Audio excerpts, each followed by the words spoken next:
is Oliver Roy. I just turned 20. I'm from the suburbs of Chicago, Elmhurst, Illinois, and I am an actor.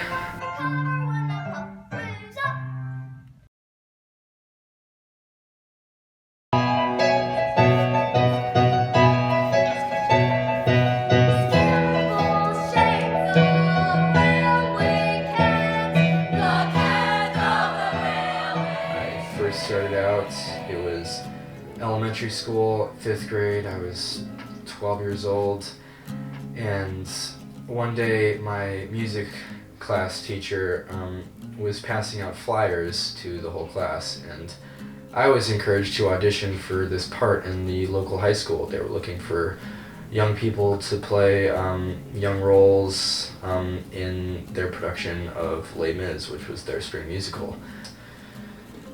That was that, and I got a call back with this one other kid that was a year older than me for the same part. It was Gavroche in Les Mis, and I got it. And yeah, I remember going to my first let me say, I don't even know if I would have continued theater if I didn't get the part, because it was more of like a, hey, I'm just gonna try this out and see what happens. But yeah, I remember going into my first rehearsal, and it was a read-through and sing-through of the whole show with the whole cast, and I was terrified. But yeah, I had to step outside just because I was really overwhelmed. It was my first time doing anything like that. And my mom came and talked to me, and she just kind of told me to suck it up and go back in, and I did, and I felt so welcomed by all the high school guys, and I mean, it was just a great first experience, and I learned a lot, and I have to thank my high school drama director for, believing in me and allowing me that opportunity, because I don't think I would have started theater if I hadn't really gotten into that first production. Well, I remember when I first started out in the fall of my freshman year, I decided to do soccer. I didn't even audition for their show, the shows, and I auditioned for, I think it was the Winter Play Festival, but only like upperclassmen were going to get into that because it was a cast of like probably 12. But then I did audition for the spring musical, which was Jesus Christ Superstar, and then COVID happened, so I didn't get to do that. I would have been in the ensemble, but instead we made these like videos that were sort of like a tribute to the making of the show, because the show was pretty much finished up until we got shut down and quarantine happened. But yeah, I remember going into my sophomore year, kind of straying away from sports and athletics and sort of wanting to get more involved into theater in that community, and we were still masked up, still more or less, quarantined a bit, 6 feet apart, whatnot, and we did a production of the play Almost Maine, which was pretty easy to do given the circumstances, because it was only 2 people. It was like an anthology of stories, and only like 10 stories and only 2 actors in each scene. So we were essentially acting out 10-minute scenes each pair. So I was paired up, and we had every scene had a student director as well, so it felt like very collaborative and like an intimate setting. Then came the winter, and they decided, instead of doing a play, because we were still kind of couldn't really get back fully on the stage with the audience yet, the program wanted to make a movie. So they chose to do the Laramie Project, renamed the Laramie Film Project, because it is a play, but we made it into a film.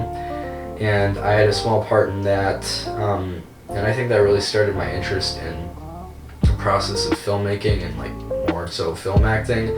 And I didn't really get to do a lot in it, but I think it just kind of planted like this seed of like an idea in my mind that was like, hey, like I kind of like movies a bit, and like that aspect of making them, and being in front of a camera, like that's interesting to me, and I'd like to do it more.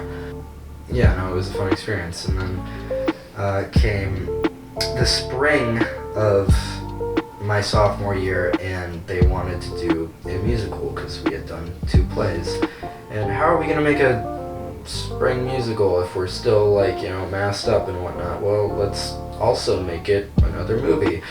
And it was The Theory of Relativity, and they needed a place to film it. And, you know, I had a pretty massive backyard, so one day I just had 60 people showing up in my backyard to film this thing after countless rehearsals, and there it was. My backyard was turned into a movie set, and I was involved in it, and I was pretty much going out there every day, even if I wasn't, you know, explicitly acting in it, just because I was interested in the making of it and seeing what everyone was doing behind the scenes. And a lot of my friends were actually tasked with editing it, like editing scenes together and filming scenes. And I didn't get to do any of that, but I was kind of just, you know, shadowing them. So I think that definitely even turned the gears up in my interest in filmmaking.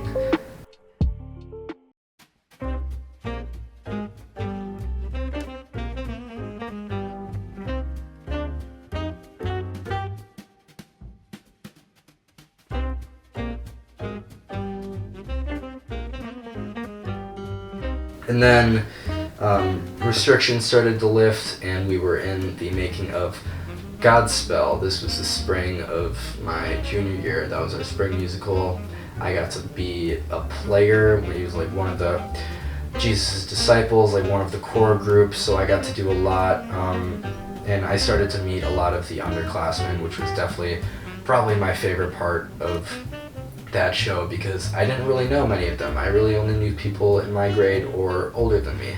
So it was great to just start to form relationships with those people that were younger than me and kind of like learning from me, because you know, I formed a lot of relationships in that time with all those people. And then we did Godspell, and then came my senior year, and we did a fall play. It was Shakespeare. We did Shakespeare's As You Like It. It was a comedy. I got to play the lead in that, Orlando. That was a very fun part, and it was just very fun to like have a lot to do, because I had more so like supporting roles, and finally getting to like step into my own and kind of like work around this character, especially with Shakespeare, since it's such a difficult text to like kind of understand depending on whichever play you're reading. Yeah, so we did As You Like It. That was a fun production. And then in the winter we did a smaller scale production, but I mean twice as performance heavy. We did 12 Angry Men, which it was one act, 90-minute play. We were on stage the whole time. It's essentially people talking and discussing for 90 minutes, which you'd think would be boring, but it's really not. It's probably one of the most compelling stories like I've ever seen put to film and then get to be put on a stage. So I was really glad we got to do that production. And then my final show in high school, we wanted to do Bandstand, which had been on Broadway for a couple of years, and I guess they emailed the composers again, and we got to do it. We were the first high school to do Bandstand, which was crazy, and they went all out for it, because the following summer they started to pretty much tear down the stage because they were doing renovations. So they went all out, because that was the last show to be put on that stage at my high school. So it was dancing to the max, lighting to the max, singing to the max. I mean, the vocals in that show are just incredibly difficult, especially for high schoolers. But we did it. But yeah, that was my final show. It was a good goodbye to that program, and yeah.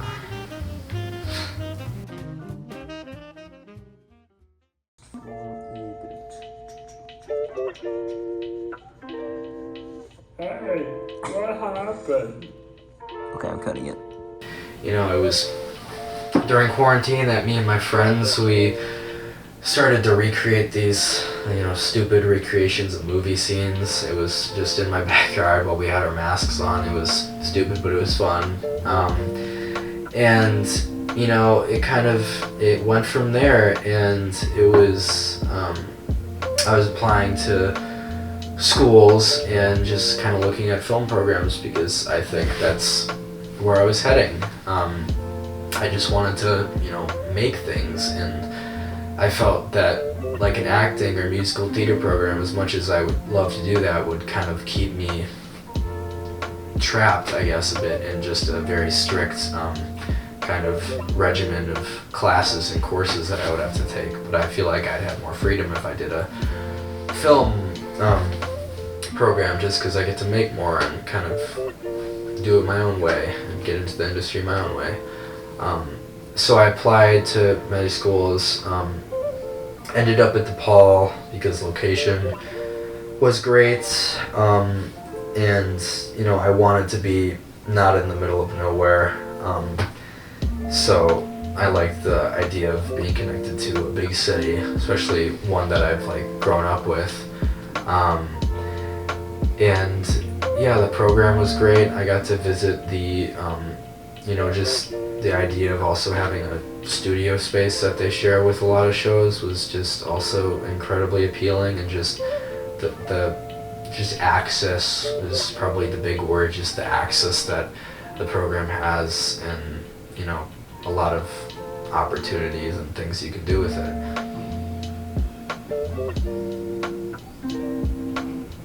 I think I don't find that there's so much of a difference. I think both are obviously both theater and film acting are very performance based. It's more so just my approach to it, because I approach theater acting thinking about my audience and who's going to be out there and what I want them to see in the story. Whereas I approach film acting similarly, but this is my degree. I'm a cinematography concentration. I approach it from a visual background. I kind of think about how am I going to be conveyed on this camera? How can I make this like look cinematic and fit the cinematic medium? And like, what's that going to look like to someone that's watching it?